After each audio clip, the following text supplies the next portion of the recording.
Momentan habe ich bei mir im Garten so viel Fetthenne zur Verfügung, ja, dass ich mir überlegt habe, noch einen letzten Herbstkranz für dieses Jahr zu erstellen. Als Basis wird mir jetzt gleich dieser Metallring dienen und der hat jetzt in meinem Fall einen Durchmesser von 30 Zentimetern. Es kommen natürlich noch andere Sachen hinzu, und zwar ist das hier blauer Teppichwacholder. Dann habe ich hier getrocknete wilde Möhren. Ob die hinzukommen werden, weiß ich jetzt allerdings noch nicht an dieser Stelle. Ja, hier ist natürlich die Fetthenne. Ich habe auch noch genug davon im Garten, falls ich noch Nachschub brauche. Eine Stacheldrahtpflanze. Und last but not least haben wir hier, Winterheide. Das war mal eine ganz, ganz kleine Pflanze und die ist mittlerweile so groß wie dieser gesamte Arbeitstisch hier. Zum Befestigen meines Grüns werde ich jetzt diesen feinen Bindedraht verwenden und die Farbe eures Drahtes ist jetzt auch vollkommen egal. Ja, und wenn jetzt mein Metallring nicht so einen Aufhänger hätte, wäre es jetzt auch vollkommen egal, an welcher Stelle eures Metallrings ihr den feinen Bindedraht befestigt. Aber ich möchte nicht, dass mein Grün nachher über diesen Aufhänger so hinweg geht und von daher wird dieser feine Bindedraht auf in etwa, sagen wir mal, 11 Uhr befestigt werden. So, der muss da jetzt auch gleich schön stramm dran sitzen, damit er mir nicht die ganze Zeit hin und her verschuckelt. So, mal eben stramm ziehen. Ja, ich glaube, einen Doppelknoten muss ich jetzt nicht machen. Okay, dann werde ich mir jetzt mal meine ersten Bündel Grün fertig machen. Und was ich euch noch zu dem feinen Bindedraht sagen wollte, nicht sollte, ja sollte eigentlich auch, also wollte euch sagen, so rum. Nicht zu stramm ziehen, der kann nämlich gut und gerne auch mal einreißen. Wenn das jetzt bei euch mal der Fall sein sollte, ist jetzt auch nicht so schlimm, dann wickelt ihr den einfach wieder neu dran. So, jetzt hatte ich mir schon etwas Wacholder zurechtgeschnitten. Das hier wäre jetzt etwas zu groß zum dran machen oder zum Befestigen. Von daher wird er etwas gekürzt werden. Oder etwas ist gut. Ich sag mal, auf in etwa diese Länge. Das hat dann jetzt gleich bei mir eine Länge von in etwa, sagen wir mal, 14 cm. Noch länger möchte ich das jetzt nicht haben von meinem Teppichwacholder. Auch die Fetthenne muss noch zurechtgeschnitten werden.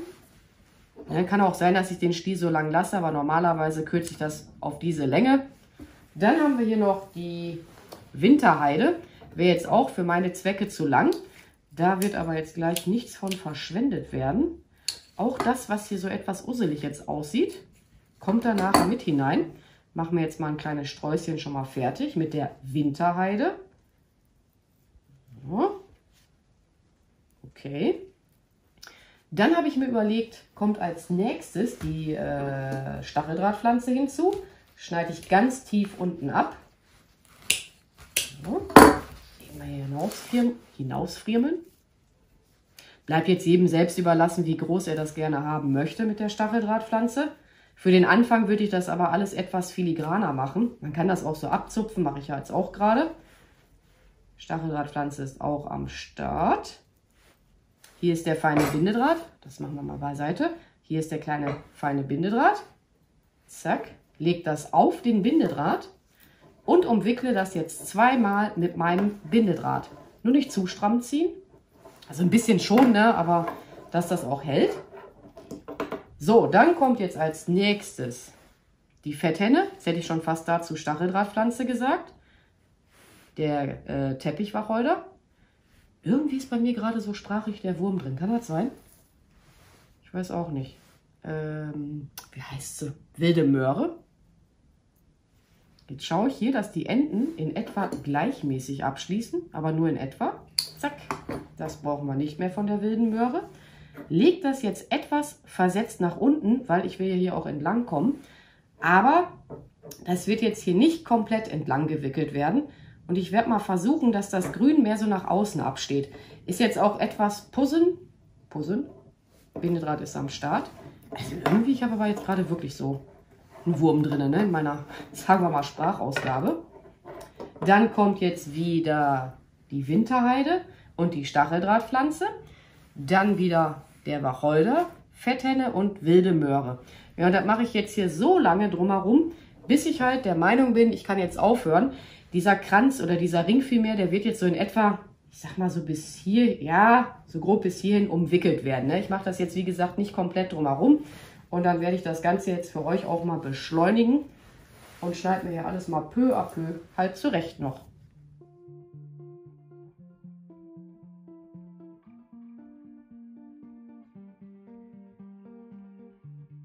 Ach, eine Sache wollte ich euch jetzt auch noch sagen.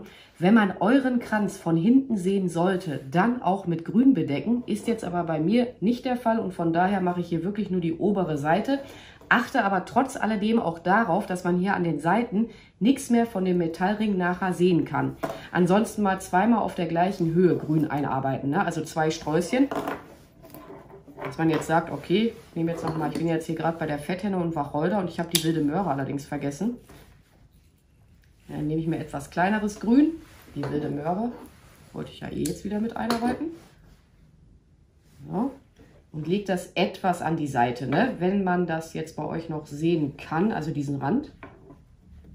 Ich würde dann so mit, ich sag mal, 2 Sträußchen nebeneinander und dann weiter nach unten hin versetzt wieder arbeiten mit 2 Sträußchen. Ich glaube, so werde ich das jetzt auch machen. Manchmal entwickeln sich auch erst ja, Prozesse im Laufe des Arbeitens. Nö, so werde ich das auch machen. Immer 2 Sträußchen nebeneinander und dann die nächsten 2 wieder versetzt nach unten hin wegarbeiten. Ist, glaube ich, sinnvoller.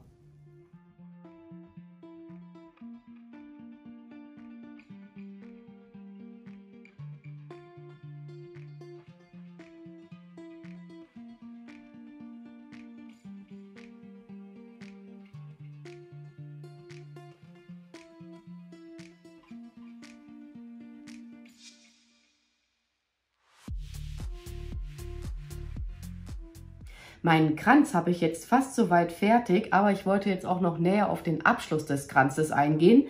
Und zwar wird jetzt noch zweimal grün eingearbeitet werden, aber jetzt nicht mehr nebeneinander, sondern nur noch einmal grün und noch einmal grün. So wie hier am Anfang des Kranzes. Ich bin aber auch echt froh, dass ich mich dazu entschieden hatte, ja so in etwa ab dieser Stelle zweimal grün nebeneinander einzuarbeiten. Aber ich denke, für den Abschluss sieht das dann wieder schöner aus. Ja, wenn das Grün, ich sag mal, so etwas auslaufend dann ist zum Ende hin. Und ja, das Ende muss natürlich auch gleich noch vertuscht werden. Aber ich habe hier gerade bemerkt, die Heide, die ist etwas zu lang. So, also mal eben hier neu sortieren. Zack, zack, zack. Mal eben gucken. Ja, so ist besser. Ne? Also nur noch einmal. Das ist jetzt auch definitiv mein letztes Grün. So, eben festwickeln. Ich überlege gerade, wo ich meine alte Drahtschere hingelegt habe. Ach, ich sehe sie. Den feinen Bindedraht schneide ich jetzt ab. So. Ich drehe jetzt meinen Kranz mal um. Ja, da geht auch ordentlich Draht bei drauf. Und verfrickel das Ende von dem Draht jetzt hier mit dem bereits dran gewickelten Bindedraht oder feinen Bindedraht vielmehr. Ist manchmal ein bisschen friemelig. Ich versuche da jetzt auch mal einen Knoten hineinzubekommen. Na, ja, willst du denn wohl? Will jetzt gerade nicht so, wie ich möchte. Gut stramm ziehen. Das Ende, das stecke ich jetzt hier irgendwo einfach mal so dazwischen hinein. So, theoretisch gesehen könnte man jetzt auch sagen, man lässt das Ganze jetzt hier einfach so. Aber ich habe mir überlegt, ich werde diese Schnur hier drumherum wickeln. Mache aber erstmal meinen Arbeitstisch etwas sauber, sonst ist die Schnur gleich schon wieder komplett dreckig. Den Anfang der Schnur lasse ich jetzt hier mal ein gutes Stück hinausschauen. Ja, und wickel hier easy peasy mal drumherum mit der Schnur. Ich denke, ich wickel so in etwa bis zu dieser Stelle und dann gehe ich wieder zurück. Und dann kann ich hier nämlich einen Knoten, vielleicht auch eine Schleife hineinmachen. Aber ich sage es euch jetzt schon, im Schleifenbinden, also in schönen Schleifen für so einen Kranz jetzt zum Beispiel. Ich bin da ehrlich gesagt grottenschlecht. Also ich bewundere jeden, der wunderschöne Schleifen binden kann, aber so an einem Kranz, ne, dass diese traumhaft schön aussehen, die Schleifen. Also, aber ich denke, ich werde den Knoten dann hier einfach auf der Rückseite machen. Je nachdem, wie ich es hinbekommen werde. Und das beschleunige ich aber jetzt auch mal für euch an dieser Stelle. Ach ja, und die Schnur so relativ nah beieinander, so stramm beieinander drumherum wickeln, wie es bei euch geht. Ja.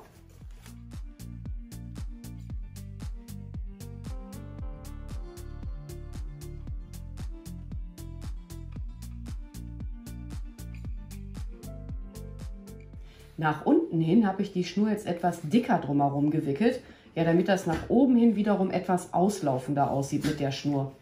Und ich habe jetzt auch Glück, ich muss meine nachher nicht einkürzen.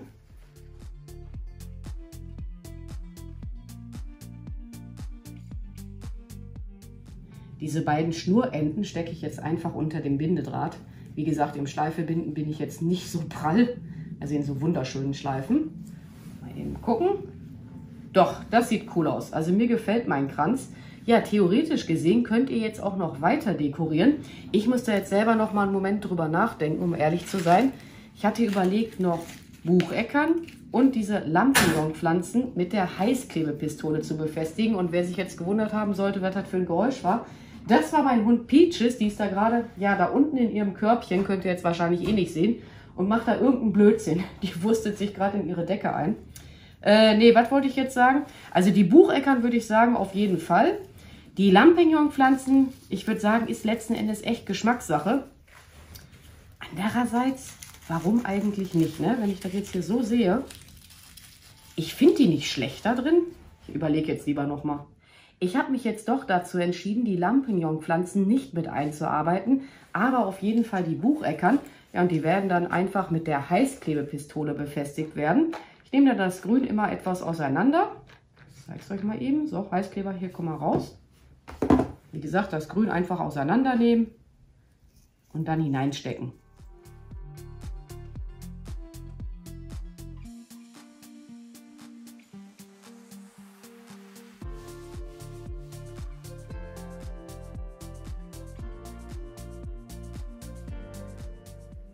Meinen Kranz habe ich jetzt soweit fertig, ja, und der wird natürlich bis zur Weihnachtszeit auch bei mir hängen bleiben. Was man zur Weihnachtszeit auch machen könnte, man arbeitet noch zusätzlich ja hier überall so ein paar kleine Weihnachtskugeln ein oder Sterne, Zimtstangen, ne, was auch immer ihr zu Hause haben solltet. Aber ich muss jetzt an dieser Stelle auch mal zugeben, meinen letzten Herbstkranz, den finde ich persönlich auch richtig klasse. Ich glaube, der kann sich auch ganz gut sehen lassen. Ja, und die ganzen benötigten Materialien für diesen Kranz findet ihr auch wie üblich in der Videobeschreibung.